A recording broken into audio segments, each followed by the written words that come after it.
사울이 죽은 것은 여호와께 범죄하였기 때문이라. 그가 여호와의 말씀을 지키지 아니하고 또 신접한 자에게 가르치기를 청하고 여호와께 묻지 아니하였으므로 여호와께서 그를 죽이시고 그 나라를 이새의 아들 다윗에게 넘겨 주셨더라. 아멘. 오늘 말씀은 다 한번 읽으셨지만 다시 한번 우리 읽어보실까요? 역대상 10장이에요 13절로 14절. 우리 같은 음성으로 한번 읽어보겠습니다. 시작. 사울이 죽은 것은 여호와께 범죄하였기 때문이라. 그가 여호와의 말씀을 지키지 아니하고 또 신접한 자에게 가르치기를 청하고 여호와께 묻지 아니하였으므로 여호와께서 그를 죽이시고 그 나라를 이새의 아들 다윗에게 넘겨주셨더라. 아멘. 사울이 왜 죽었다고요? 하나님께 죄 져서 죽었대요. 그럼 죄 없는 사람 손 들어보세요. 성경에 보니까 죄 없는 사람은 아무도 없대요. 모든 사람이 죄를 지었음에 하나님의 영광에 이르지 못하였더니 의인은 없나니 한 사람도 없대요. 그러니 우리는 사울만 그렇게 죽는 거예요. 앞으로 우리도 죽을 겁니까? 참 너무 우리 정말 잘했다고 사랑한다고 뿅뿅뿅 한번 보냈으면 좋겠어요. 그래요. 죽지 않을 재간 있는 사람 아무도 없어요. 그러니까 만약에 하나님께 범죄해서 사울은 죽었다 그러는데 그게 사울한테만 해당된다면 그러면 우리도 다 죄인인데 그럼 하나님은 공의의 하나님이 아닌 거지요. 그런데 죄인이면 다 죽으니까 그 공의의 하나님이 맞아요. 그런데 여러분, 사람은 다 죽게 돼 있지만 거기서 끝이 아닌 거예요. 그 이후에 사람이 죽고 나서 심판이 있다는 거예요. 근데 사울이라고 하는 그 인물이 어떻게 죽었는가? 그 사람이 전쟁에 나갔다가 자기 가족들도 거기서 죽었어요. 특별히 자기 자녀들이 죽는 걸 눈앞에서 봤어요. 그리고 자기의 가장 가까운 측근들, 자기와 함께 나라를 일으켜 세웠던 그런 중진들이 자기 눈앞에서 쓰러지는 걸 봤어요. 그리고 자기도 결국은 블레셋이 막 추격하니까 그 코너에 몰려가지고 살아날 가능성이 없으니까 옆에 있는 사람 보고 자기를 빨리 죽이라고 그러는데 그 옆에 있는 사람이 왕을 어떻게 죽입니까? 그랬더니 자기가 자기 칼을 이렇게 펴고 그 앞으로 쓰러져서 자결을 했어요. 그것을 보고 옆에 있던 다른 부하도 함께 자결을 했다는 거예요. 여러분, 이런 경우에 사울이라고 하는 사람은 직업이 왕이거든요. 왕은 무슨 일을 하는가? 우리는 왕 하면 다스리는 것만 주로 생각하는데 그것은 대한민국의 왕들이 그렇고요. 저 중동이나 서구의 왕들은 전쟁에 나가서 앞장서서 전쟁을 하는 사람이에요. 로마의 황제들도 끊임없이 전쟁터를 누볐어요. 그래서 왕이 하는 일은 백성들의 안전을 위하여 전쟁을 하는 일이 그의 업무라고요. 그러니까 자기의 업무를 충실히 하다가 죽었으니 요즘으로 말하면 순직이지요. 나라의 일을 하다가 죽었으니 우리로 말하면 순국이지요. 여러분, 순국하고 순직한 사람을 우리는 고귀하다고 봅니까? 아니면은 망했다고 생각합니까? 그럼요. 그런 분들은 우리나라의 국립묘지에 이렇게 모시고 백성들이 그리고 모든 사람들이 그의 죽음 그리고 그의 임종에 대하여 안타까워하고 그리고 그에 대해서 추모하는 것이 우리의 마음이라고요. 사울이라고 하는 사람도 사실 알고 보면 자기의 직장에서 열심히 일하다가 순직한 사람이나 똑같은 거예요. 그리고 자기가 있던 그 나라를 위해서 끝까지 자기만이 아니라 온 가족이 다 희생한 그런 가족인 거예요. 그의 마지막에 그 모습이 정말로 자기의 집안이 다 무너지는 참담한 모습으로 그렇게 됐지만 그 한편으로 다르게 생각해 보면 사울의 죽음은 나라를 위하여 온 가족이 다 순직하고 순국한 거지요. 그러니까 국가의 유공자란 말이죠. 그러나 누구든지 어떻게 죽든지, 그가 나라를 위해서 싸우다가 죽었든, 혹은 직장에서 열심히 일하다가 죽었든, 가족들을 정말 잘 살게 하려고 애를 쓰다가 세상을 떠났든, 그 어떻게 돼서 세상을 떠났든 간에 사람은 다 죽게 돼 있어요. 그래서 사람이 이 땅에 태어나면 한 번 죽는 것은 정해진 거예요. 왜냐하면 우리는 다 뭐라? 죄인이라. 그래서 우리는 죄인이기 때문에 정해진 거예요. 아이, 그럼 목사님, 예수님이 우리 죄를 다 사해줬다며요. 우리는 이제는 더 이상 죄인이 아니라 의인이 됐다며요. 그렇죠. 그래서 우리가 의인이 되어서 예수님이 우리의 영혼의 구원을 완전하게 해주신 거예요. 그래서 육신으로는, 이 썩을 육신으로는 신령한 나라를 받을 수가 없어서 몸은 죽어도 영원히 지옥에 떨어지지 않고 하나님의 영원한 천국으로 인도하도록 그 길을 열어놓으신 거예요. 그래서 여러분, 누구든지 예수 믿으면 멸망치 않고 영생을 얻는다. 이 말이 바로 영혼 구원을 말하고요. 그리고 그것은 우리가 눈에 보이지 않으니까 죽어봐야 알지, 그렇게 생각하는 분들도 혹 계시지만, 그러나 먼저 우리 앞에서 세상을 떠났던 수많은 사람들이 그것을 다 그 삶을 살면서 고백했고, 실제로 그런 영원한 천국이 있다는 걸 직접 눈으로 보았던 사도 바울 같은 사람은 예수님을 핍박하던 자리에서 예수님을 전하는 자로 완전하게 돌아섰거든요. 요즘도 여러분 유튜브나 이런 데 들어가서 보면 천국과 지옥에 대한 간증들도 상당히 많이 나와 있어요. 그 중에는 맞는 것도 있고 그렇지 않은 것도 있지만 가장 정확한 건 성경이에요. 이 성경에 무엇을 말하고 있는가 하면, 사람이 죽으면 심판이 있다는 거예요. 그러면 하여간 죄인이 아니면 의인이라 둘로 쫙 갈라지겠지만, 여러분, 죄인이면 어떤 것인가? 요한 1서를 한번 찾아보시면 거기에 이런 말씀이 나와 있는데, 한번 찾아보시겠습니까? 요한 1서 3장입니다. 요한 1서 3장 4절. 요한일서 3장 4절 한번 같이 읽어보실까요? 시작. 죄를 짓는 자마다 불법을 행하나니 죄는 불법이라. 8절 한번 다 같이 읽어보겠습니다. 시작. 죄를 짓는 자는 마귀에게 속하나니 마귀는 처음부터 범죄함이라. 하나님의 아들이 나타나신 것은 마귀의 일을 멸하려 하심이라. 성경을 보니까 많은 사람들이 예수님 앞에 가서 마지막 심판받을 때 그런다는 거예요. 주여, 주여, 내가 주의 이름으로 선지자 노릇했어요. 내가 주의 이름으로 귀신을 쫓았다고요. 내가 주의 이름으로 능력을 행했다니까요. 그러면서 주여 주여 한다는 거예요. 근데 그때 예수님이 무슨 말씀을 하시냐면, 주여 주여 하는 자마다 다 천국에 갈 게 아니래요. 나는 너를 도무지 모르겠대요. 왜 그러는가 봤더니, 불법을 행하는 자들아 내게서 떠나가라 그러는 거예요. 그 불법이 뭔가 하고 봤더니, 오늘 요한일서 여기 3장 4절에 불법은 죄라는 거죠. 이 죄의 문제가 해결이 안 된 사람은 불법을 행하는 거예요. 우리가 생각할 때, 아이, 목사님은 천국 가겠지? 어떤 사람이 그러더라고요. 목사 중에 태반은 천국 못 간다고. 그거 왜 그러느냐? 직업으로 목사지요.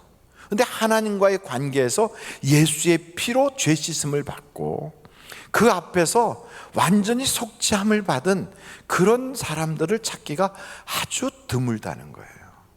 그러니 여러분, 목사가 그러니 장로님이나 집사님이나 권사님이나 일반 성도들 중에는 얼마나 많을까요?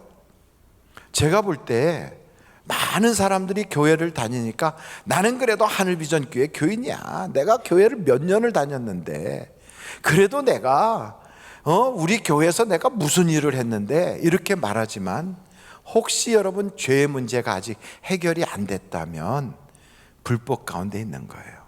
죄를 짓는 자는 어디에 속했는가? 여러분, 요한일서 3장 8절을 보니까 한번 보실까요? 요한일서 3장 8절에 죄를 짓는 자는 누구에게 속했다고요? 마귀에게 속했다니까요. 그러니까 마귀에게 속한 자는 마귀가 가는 데 가는 거예요. 그러니까 죄의 문제를 쉽게 생각하지 말라는 거죠. 성경에 보면 여러 곳에 이런 사람들은 하나님의 나라를 유업으로 받을 수 없다 이렇게 적어놨는데 자기에게 유리한 부분만 딱 보는 거예요. 자기에게 유리한 부분. 그러니까 성경을 보면 유리하게 느껴지는 부분이 있고 불리하게 느껴지는 부분이 있어요. 근데 이것이 동전의 앞뒤와 똑같은 거거든요. 그렇다면 이 두 가지가 이 사람이 구원받았다는구나. 어떻게? 예수님을 믿으니까 구원받았대. 그렇다면 그 동전의 뒷면을 딱 보면 이렇게 구원받은 사람들은 이런 죄를 짓질 않아. 그리고 이런 죄를 졌다 할지라도 빨리 예수님의 피로 죄사함을 받기 위하여 회개를 한다고. 근데 그렇게 죄를 짓고도 뻔뻔해. 나는 구원받았다니까 이러면서 하나님에 대해서 만우리 여기고, 그리고 이 세상에 살면서 아주 그렇게 살아가고 있어. 그러면 앞에 예수를 믿었다는 것도 의심해 볼 필요가 있다는 거예요. 생각해 보십시오. 여러분이 깔끔을 떠는 사람, 깨끗한 걸 좋아해. 근데 여러분이 집에 딱 갔더니 너무 더럽고 지저분하고 막 설거지가 이렇게 쌓여있고 집안이 완전히 귀신 나오게 생겼어요. 그러면 여러분 그런 데서 하루 이틀 버틸 수 있겠어요? 아니면 그냥 걷어붙이고 청소를 하겠습니까? 무슨 얘기인지 모르시죠?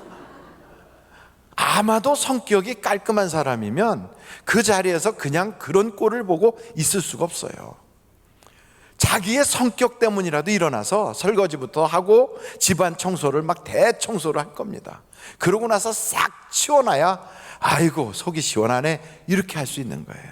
저희 원로 목사님은 정말 보통 깔끔하신 분이 아니거든요. 책꽂이에 책도요 그냥 이렇게 딱 자루 잰 것처럼 쫙 꽂아놔요. 그리고 높이도 똑같이 일렬하게 그렇게 하시고, 집에 들어오실 때도 신발부터 정리하고 눈앞에 보이는 머리카락 하나도 없도록 깨끗하게 그래요. 그럼 그런 분하고 사는 건 행복할까요? 불행할까요? 만약에 그런 분이 자기가 하지 않고 남한테 잔소리를 하면 불행해요. 정말로 불행해요. 근데 그걸 아무에게도 얘기하지 않고 혼자서 그걸 싹 자기 마음에 맞도록 싹 치워놓는다면 그런 분하고 살면 살만해요. 왜냐하면 저희 어머니를 보니까 알겠어요.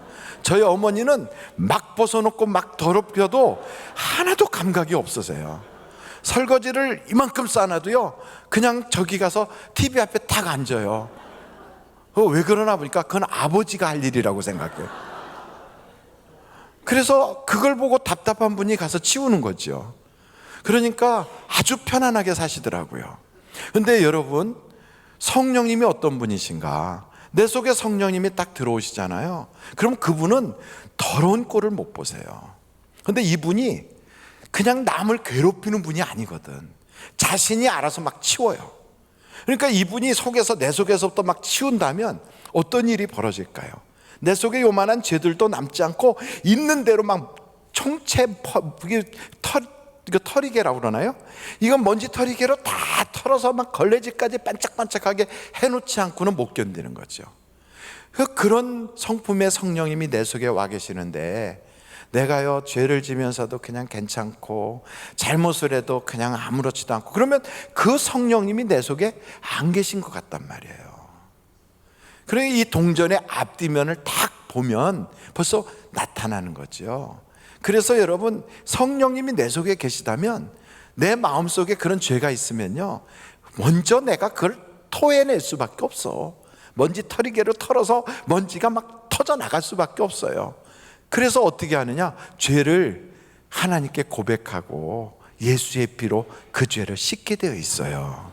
그래서 여러분 날마다 고백하고 회개하고 참회하는 사람이 바로 이 사람이 불법에서 벗어난 자요 살아있는 구원받은 사람이라는 거예요. 그 여러분이 만약에 회개를 해본 지가 몇 년쯤 지났다 이러면 다시 한번 여러분에게 영혼의 청진기로 한번 귀에다 꽂고 콕콕 찍어보세요. 내 속에 성령님 계시나요? 이렇게 그 찍어봤는데 내가 봐도 우상숭배도 하고 음행도 하고 술 취함도 하고 사기치고 악행을 하고 다른 사람들과 다툼도 막 하면서도 양심의 가책도 하나도 없다면 이건 문제가 있는 거예요. 그렇다면 다시 한번 여러분 기본기로 돌아가서 예수 그리스도를 여러분의 구주로 다시 영접을 하시고, 그리고 그 주님 앞에 여러분의 죄를 다 내놓고 예수의 피로 죄 씻음을 받는 구원받은 준비된 사람들이 되기를 간절히 바랍니다. 그러니까 누구든지 죽어요. 영원히 사는 사람 아무도 없어요. 그런데 준비된 죽음을 죽어야 되겠다는 거예요. 아유, 목사님 아침부터 죽는다는 얘기 너무 심하게 오랫동안 하신다. 그래도요, 어차피 한번 해야 될 거라면 준비하고 있어야죠. 부자가 세상을 떠나도 그 사람의 장례식이 아무리 거창해도요, 그 이후에는 심판이 있어요. 가난한 사람이 세상을 떠나서 연고자가 없어가지고 그 사람의 장례식도 그냥 나라에서 화장으로 대충 해서 어디다 갖다 뿌렸든지 아무도 모르는 그런 죽음을 정말 외롭게 조촐하게 세상을 떠났어도요, 그 사람의 삶이 영원한 것으로 준비되어 있다면 이 세상에서는 쓸쓸한 죽음이었을지라도 영원한 천국은 준비되어 있는 것입니다. 아멘. 그러므로 여러분, 애국지사로 살다가 죽든 아니면 가정을 위해서 열심히 살다가 세상을 떠나든 아니면 외롭게 혼자서 인생을 살면서 그렇게 고독한 인생을 산다 할지라도 준비된 여러분들이 다 되시기를 간절히 바랍니다. 어떻게 준비합니까? 예수님을 구주로 믿으십시오. 그리고 하나님의 자녀가 되십시오. 그리고 성령님이 내게 와 달라고 주님께 구하십시오. 그러면 여러분의 인생은 다 준비된 거예요. 저는 여기 보니까 그 사울이 죽은 것은 하나님께 죄를 지은 것뿐 아니라 여기 성경에 이런 이야기가 있어요. 여러분 한번 거기에 13절 다시 한번 읽어보실까요? 시작. 사울이 죽은 것은 여호와께 범죄하였기 때문이라. 그가 여호와의 말씀을 지키지 아니하고 또 신접한 자에게 가르침을 청하고. 신접한 자를 만났다는 거예요. 여러분, 하나님을 믿는 사람이, 이 사울이라는 사람은 특별한 사람이거든요. 이 사람은 이스라엘의 왕이에요. 이스라엘은 하나님께서 세우신 나라예요. 그 나라의 왕이 하나님께 물어보거나 하나님의 지시를 받지 않고 무당에게 물어봤다. 이것은 하나님의 얼굴에 아주 막 명예를 보통 훼손하는 게 아니에요. 우리 눈에 보이지 않아서 그렇지 하나님은 주변에 수많은 천군 천사들이 있는 거예요. 거기에 하나님을 정면해서 그분을 확 외면해버리고 귀신에게 어떻게 할까? 이렇게 하면서 물어봤다면 하나님을 그냥 침뱉으면서 따귀를 때린 거나 다름없어요. 여러분, 이런 일을 겪으면 하나님이 그를 지켜주시겠습니까? 그래서 결국은 사울이 망했다는 거예요. 그러니 이걸 딱 읽어보면 아이고, 그러니 점치르지 말라는 거구나. 아, 그러니 무당들 만나지 말라는 거구나. 예, 맞아요. 옛날에 그 경남 기업 하셨던 성완종이라고 하는 국회의원도 19대 국회의원도 하셨던 분이 계셔요. 근데 그분이 사실은 학력은 초등학교, 국민학교 4학년까지 공부하신 분이고요. 그 나머지는 정말 그 자수성가 하듯이 고생해가지고 그렇게 입지전적인 인물로 일어난 사람이거든요. 그가 젊은 시절에 영등포교회 전도사님에 의해서 예수를 믿기로 시작해갖고 교회를 다닌 사람이에요. 그가 쓴 책이 있어요. 새벽별인가? 새벽빛인가 하는 책을 썼는데 단돈 1,000원으로 2조 원의 기업을 일으킨 사람. 그러니까 대단한 사람 아닙니까? 여러분, 1,000원 가지고 시작해갖고 2조 원의 그런 사업체를 세웠다는 건 굉장한 사람이거든요. 그런데다가 이 사람이 배우지 못한 게 한이 돼가지고 자기 재산의 200억을 출자해서 장학재단을 만들었어요. 그래서 약 7,000명을 공부를 시킨 사람이에요. 그러니까 얼마나 훌륭한 인물입니까? 그런데 이분이 그렇게 했지만 그러다가 사업에 어려움을 겪고 그런 여러 가지 또 구설수에 오르면서 그러면서 이분이 위기를 만난 거죠. 자기 그 회사가 상장이 안 되고 참 어려움을 겪고 있는 바로 그때 어떤 스님을 만났더니 스님께서 그런 이야기를 다 듣더니 그래, 내가 참 용한 사람을 알고 있는데 거기 가자. 그랬더니 내가 복채가 없어서 그랬더니 돈 20만 원을 꿔주면서 같이 가서 좀 보자. 그래서 강남에 굉장히 유명한 쪽집게 무당을 만나러 갔대요.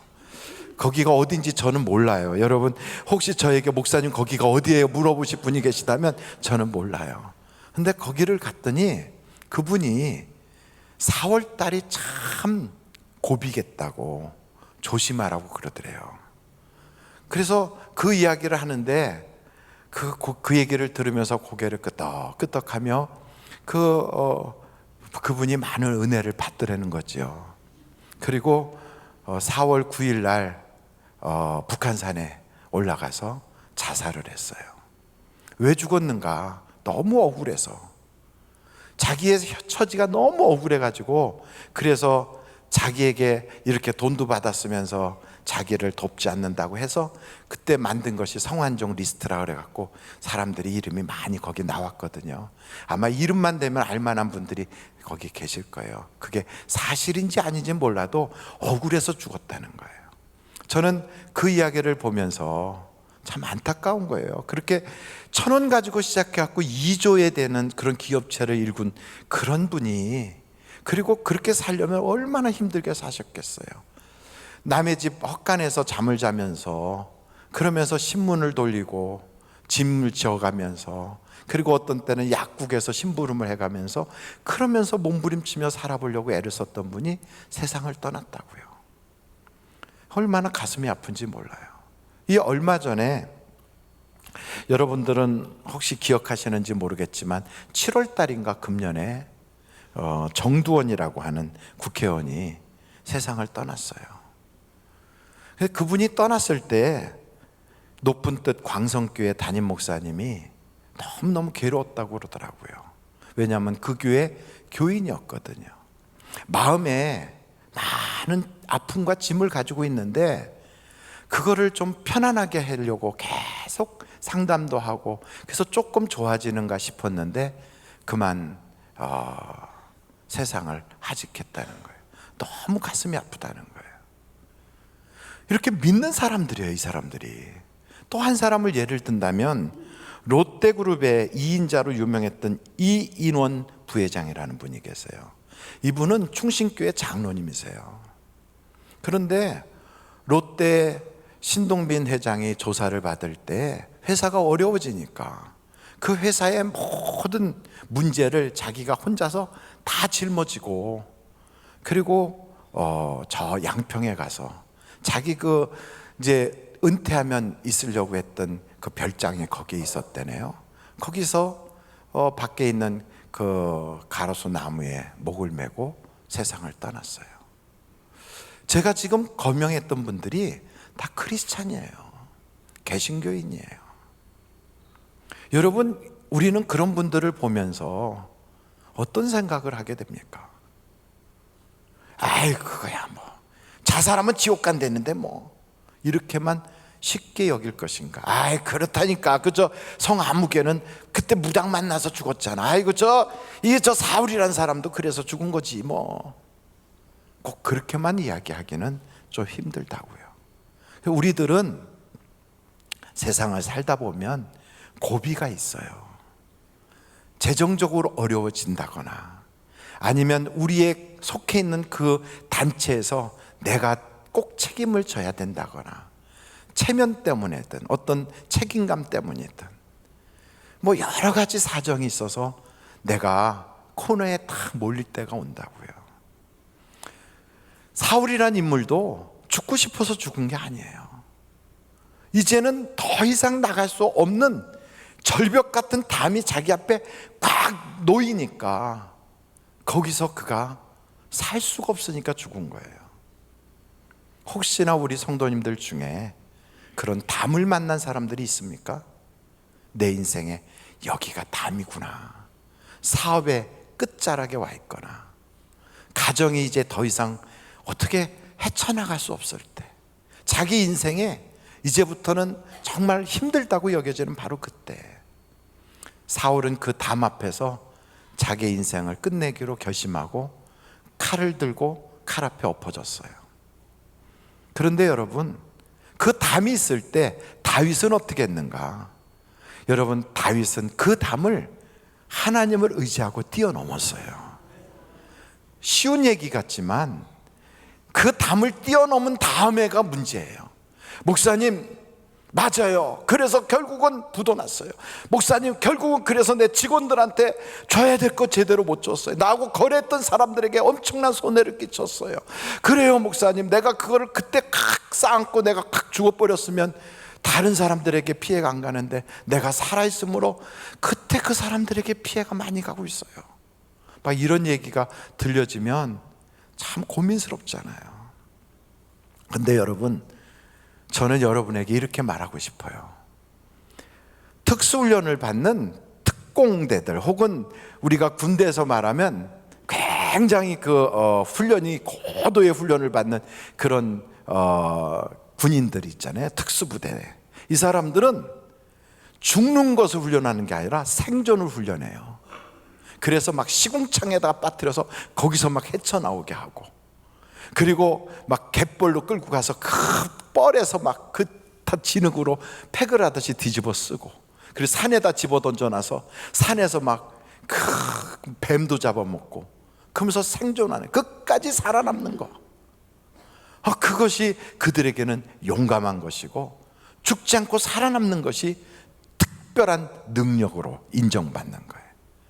여러분, 담을 딱 뛰어넘은 다음에 그 다음에 치사하게, 비굴하게, 아주 구차스럽게 막 그렇게 살 것 같아도 그래도 끝까지 살아남는 것이, 그게 특별한 하나님의 은혜인 거예요.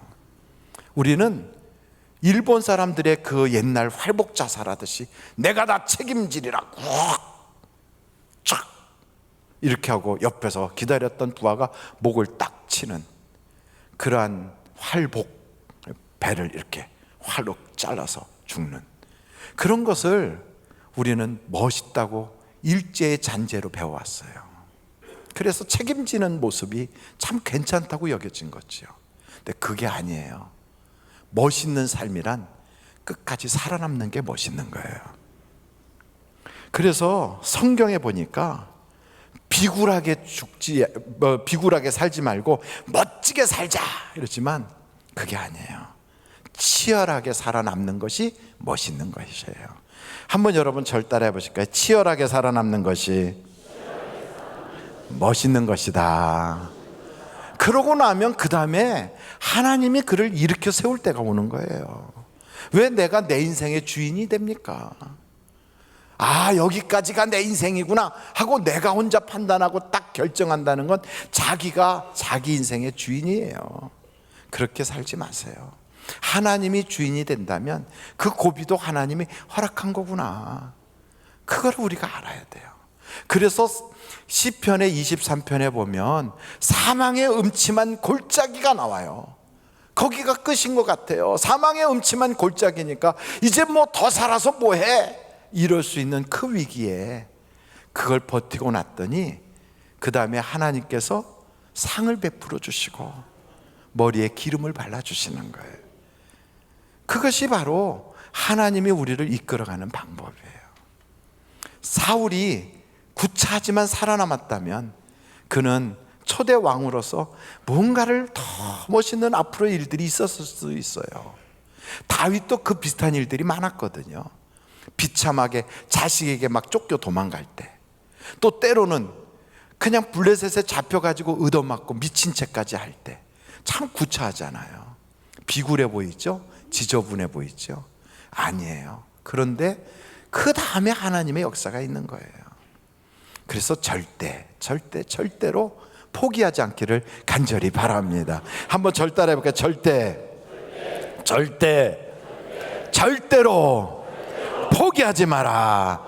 그래서 오늘 여기 성경에 문제는요, 무당 만난 게 진짜 문제가 아니에요. 포기한 게 더 큰 죄예요. 하나님이 아직 포기하지 않았다면 우리가 실수로 무당도 만날 수 있고 때로는 점도 보고 어떻게 된 거 이런 거 짓도 한단 말이에요. 여러분, 급하면 무슨 짓을 못 하겠어요? 가라는 게 아니에요. 아유, 급하니까 우리 목사님이 점도 치러 가라고 그러더구만. 그렇게 이상하게 듣지 마세요. 귀는 곧게 들어야 되는 거예요. 그게 아니라 혹시나 그런 실수로 넘어졌어도요, 거기서 인생을 끝내지 말고 하나님 앞에 물어보라 이 말이에요. 물어보라. 여기서 더 문제는 뭐냐? 하나님께 묻지 아니하니까 하나님께서 죽이셨다는. 여러분 14절 한번 읽어보실까요? 역대상 10장 14절 다 같이 시작. 여호와께 묻지 아니하였으므로 여호와께서 그를 죽이시고. 묻지 않았으니까. 그러니까 넘어가는 거예요. 왜 묻지 않습니까? 대부분은 물어요. 누구에게 물어요? 자기에게 물어요. 그 마지막 순간에 자기에게 물어보고 내가 알았어, 그래 죽자, 여기가 끝이다, 이렇게 결정해요. 아니면 또 남에게 물어봐요. 왜 하나님을 의식하지 않냐고요. 하나님께 물어보십시오. 근데 어떤 사람은 하나님께 어떻게 하라고요? 앞으로 뭐 해먹고 살지요? 이렇게 물어보는 사람들도 있어요. 그런데 여러분, 그때 물어볼 때 이것부터 시작하면 해결이 빨라요. 하나님, 살다 보니까 여기까지 왔어요. 참 죄송합니다. 하나님, 어쩌다 보니까 제가 한 걸음 한 걸음 걸어온 게 죽음의 코너까지 왔네요. 용서해 주세요. 이러면서 하나님께 용서를 구하고 꺼이 한번 울어보는 거예요. 여러분, 이상하게요, 사람이 한번 깊이 들어가서 울고 나면 웬만한 문제 해결돼요.